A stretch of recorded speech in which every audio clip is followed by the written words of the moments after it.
A spoonful of sugar makes the medicine go down. Wait, what kind of sugar is it?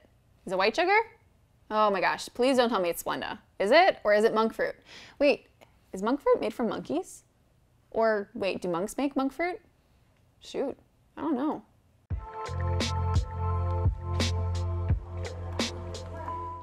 Hey guys, Victoria Dorsano here, and I'm a certified health and life coach with an evidence-based approach so that you don't have to wonder what's real and what's not on the internet. So if there's any particular food item that has gotten way overcomplicated in the past decade, it's probably sugar. With so many alternatives, it's got everyone scratching their head and just wondering what's better: agave, maple syrup, honey, coconut sugar, raw sugar, refined sugar, and the list just keeps going on and on. But before I break it down, if you could just be sweet as sugar and go ahead and hit that like button down below, I'd super appreciate it, honey. See what I did there? Alright, so all sugar is comprised of some combination of 3 different sugar molecules in various ratios. So these molecules are glucose, fructose, and galactose. We're mostly going to be talking about glucose and fructose today. These are all monosaccharides, meaning single sugar molecules, monosaccharide. The sugars that we eat consist of disaccharides, meaning 2 of these molecules put together. Here are some examples. White sugar is 50% glucose and 50% fructose. Maple syrup is 51.5% glucose and 49.5% fructose. High fructose corn syrup is about 50-50 split between glucose and fructose. Agave nectar is 12% glucose and 88% fructose. Brown sugar is about 49.5% glucose and 49.5% fructose. And honey is around 20% water, 30% glucose, and 40% fructose. Coconut sugar, which is around 80% sucrose, breaks down to about 40% glucose and 40% fructose. Clear? Clear. Stay tuned for the quiz later. If you reflect on the composition of these different types of sugars, they're all fairly similar, to be honest. And furthermore, the body's actually just going to break down these sugars into those monosaccharide components anyways. So once this happens, the body really sees it all as the same thing: sugar molecules. And while some sugars have a higher glycemic index than others, meaning the sugar is absorbed into the body as glucose and can create a larger spike in blood glucose, this is really only relevant if you're eating sugars just completely plain. And I don't know about you guys, but I'm not really enjoying like literally a spoonful of sugar, even if it does help the medicine go down. Ugh. It's safe to say that not too many of us are just eating sugar by the spoonful without actually having anything to eat alongside of it. Having any sugar with fat, protein, and fiber-rich foods is actually going to slow down the absorption of the sugar into the bloodstream no matter. So basically, sugar is sugar. And the best thing you can do if you're worried about your sugar intake is just to be mindful of how much you're having daily.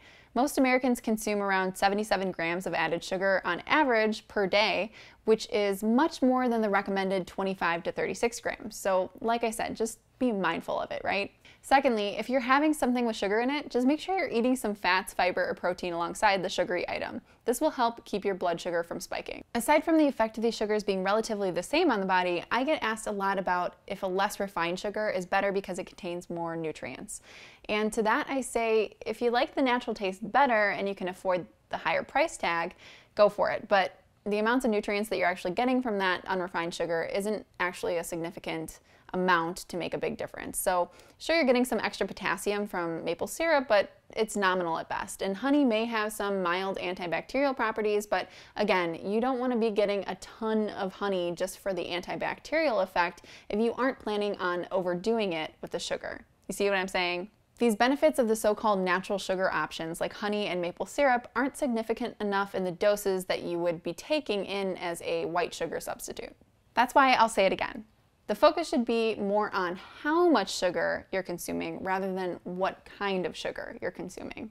So at this point, you might be asking, what about low-calorie or zero-calorie sweeteners? And yes, these can be great options for certain populations, especially the diabetics out there.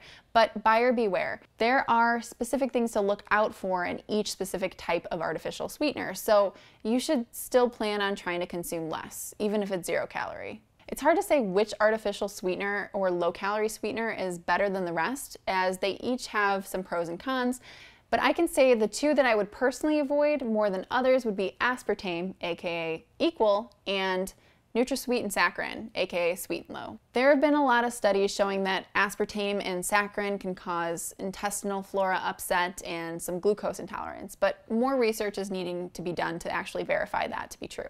As far as other options go, you have stevia, sugar alcohols, and monk fruit sugar.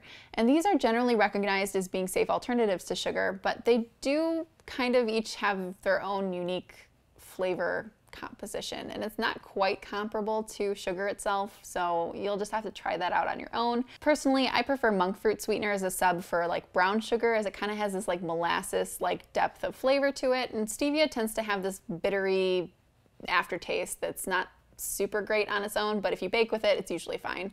And sugar alcohols make up a lot of what's in sugar-free gum and candy, so most of us can't even really tell the difference there, so you know, that's in most things as it is. But again, even if you choose to go with a low-calorie sweetener, just try to use less of it. It's in all of our best interest to try to ease ourselves off of the dependence on really sweet tasting things. And when we add less sweetener to our foods, our palate begins to change and we begin to taste and appreciate the natural sweetness of foods just as they are. Did you know that broccoli can actually taste sweet when we don't eat as much sweetened food throughout the day? Anywho, I hope this cleared some things up about sugar and different sweeteners and made this a little less confusing. And if you're still feeling confused and could use a little bit more support, I'll put the link down below to apply for coaching where I can offer you direct support for your specific health and life goals. All right, y'all. Now just have a slightly sweet day. Bye-bye.